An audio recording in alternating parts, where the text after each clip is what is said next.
यो यो हसन खाना जेका हमारी छोरिया ने यार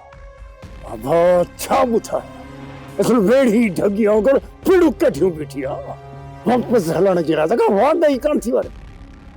लगे तो जो नौ वडेरो सामानो अकबर खान जो मुछर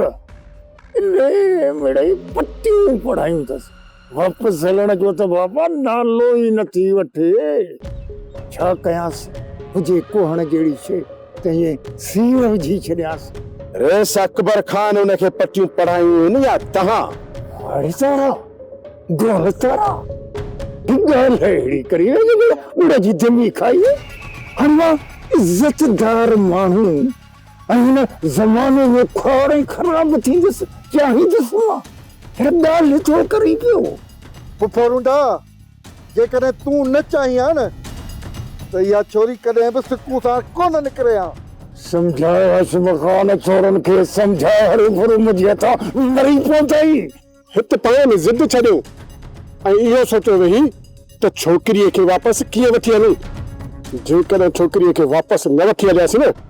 न सवाल खे तूं संभाले सघंदे न की असां संभाले सघंदासीं अरे ॻाल्हि आहे त ॻाल्हि थी वई असली सफ़ा बरी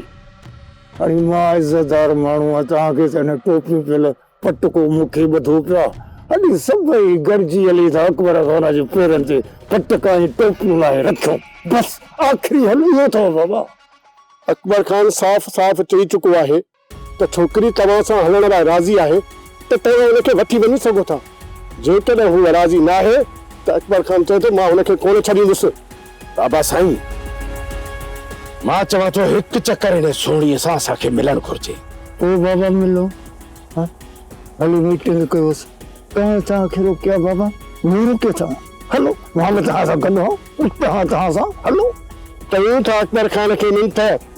हिकु दफ़ो असांखे छोकिरीअ सां मिलण ॾे उहो त मिलण ॾींदो पर छोरी बि त मञे न बाबा साईं सभु जेकॾहिं गॾिजी कोशिशि कंदासीं न त राज़ी थी वेंदी बसि यार जीअं वताए फ़क़ीर करो सभिनी जी मर्ज़ी सब्सक्राइब कयो असांजो ऑफिशियल यूट्यूब चैनल सिन टीवी HD ड्रामा ऐं वधीक अपडेट लाइ बेल आइकन खे क्लिक करियो।